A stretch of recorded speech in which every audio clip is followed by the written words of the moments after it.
Hello दोस्तों, मेरा नाम डॉक्टर ओपी गर्ग है और आज हम बात करने वाले हैं central Venus catheter, arterial line and dialysis catheter के बारे में। काफ़ी टाइम ऐसा होता है कि पेशेंट के फैमिली मेम्बर्स से सेंट्रल लाइन इंसर्शन के लिए या आर्टीरियल लाइन इंसर्शन के लिए, डायलिसिस कैथेटर के इंसर्शन के लिए कंसेंट ली जाती है, यानी कि परमिशन ली जाती है। और family members are little confused कि ये क्या चीज़ है, इसके लिए परमिशन देनी है या नहीं देनी है, हमारे फ़ायदे में है या नुकसान में है। तो यही सारी चीज़ें आज हम डिस्कस करने वाले हैं।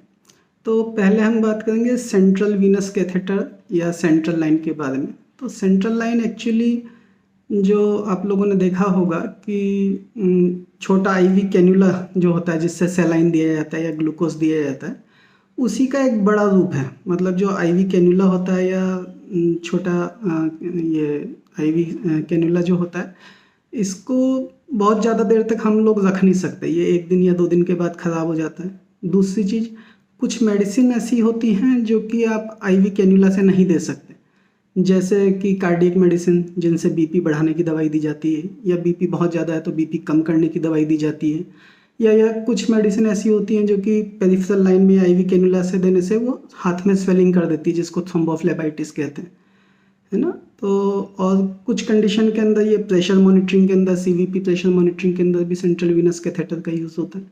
तो ये सारी चीज़ें होती है जहाँ पे हमको सेंट्रल वीनस कैथेटर की ज़रूरत पड़ती है या सीवीसी कैथेटर सेंट्रल लाइन की ज़रूरत पड़ती है। नाउ इसके फ़ायदे जो मैंने आपको बताया कि कुछ कुछ मेडिसिन के लिए ज़रूरी ही है, करना ही पड़ेगा। कुछ कुछ कंडीशन पेशेंट जो कि बहुत लॉन्ग टर्म वेंटिलेटर पे रहते हैं, आईसीयू में रहते हैं, तो उसके अंदर उनको बार बार प्रिक ना करना पड़े, बार बार ब्लड सैंपल के लिए प्रिक ना करना पड़े, तो उसके अंदर ये फ़ायदे की चीज़ है।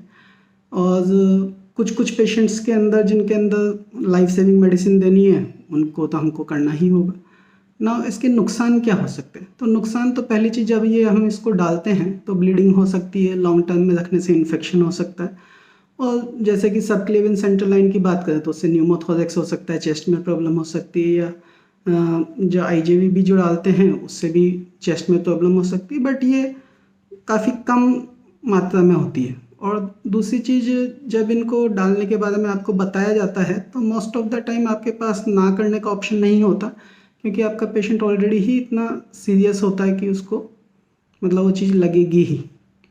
हालांकि डॉक्टर्स फिर भी कोशिश करते हैं कि ये कॉम्प्लिकेशन जितनी कम से कम हो उतना अच्छा है, बट ये थ्योरेटिकली ये सारी पॉसिबिलिटीज़ हैं और ये सारी कॉम्प्लिकेशंस हो सकती। नाउ आर्टीरियल लाइन के बारे में अगर हम बात करें तो आर्टीरियल लाइन एक्चुअली जो होता है एक ब्लड प्रेशर मॉनिटरिंग डिवाइस होता है।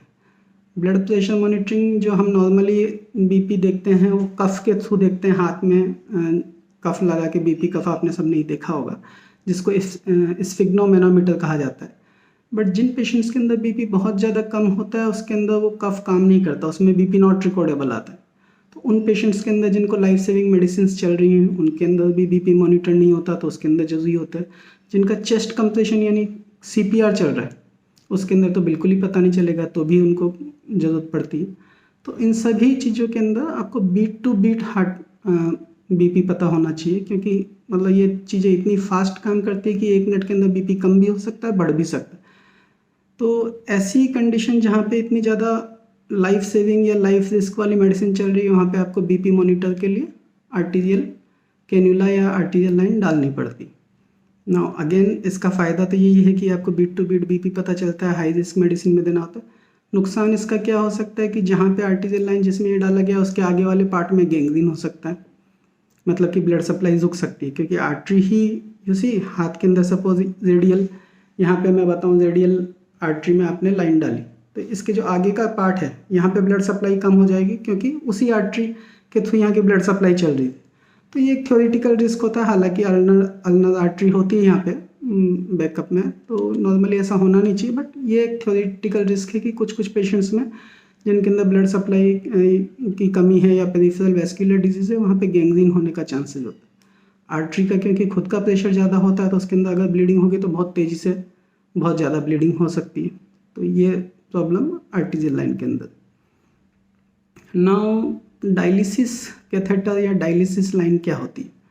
तो डायलिसिस लाइन एक तरीके से सेंट्रल वीनस कैथेटर के जैसा ही होता है, जिसके अंदर एक पोर्ट इनपुट के लिए होता है, एक आउटपुट के लिए होता है। मतलब एक पोर्ट से ब्लड आएगा डायलिसिस लाइन से, एक पोर्ट से ब्लड वापस जाएगा।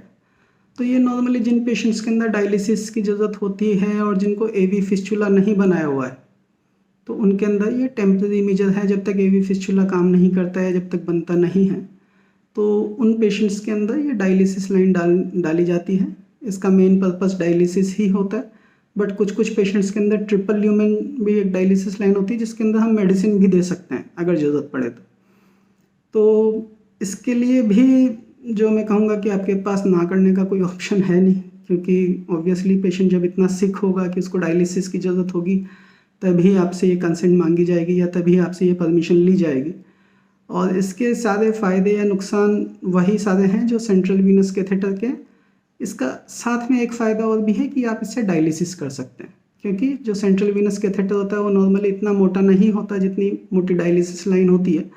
तो जिस प्रेशर से डायलिसिस मशीन के अंदर ब्लड आना चाहिए, जाना चाहिए, तो उतना प्रेशर वो सेंट्रल वीनस कैथेटर से नहीं हो सकता, तो इसलिए डायलिसिस लाइन डाली जाती है। तो कहने का मतलब dialysis line central Venus catheter के तो सारे काम करेगी ही, साथ में डायलिसिस भी करेगी।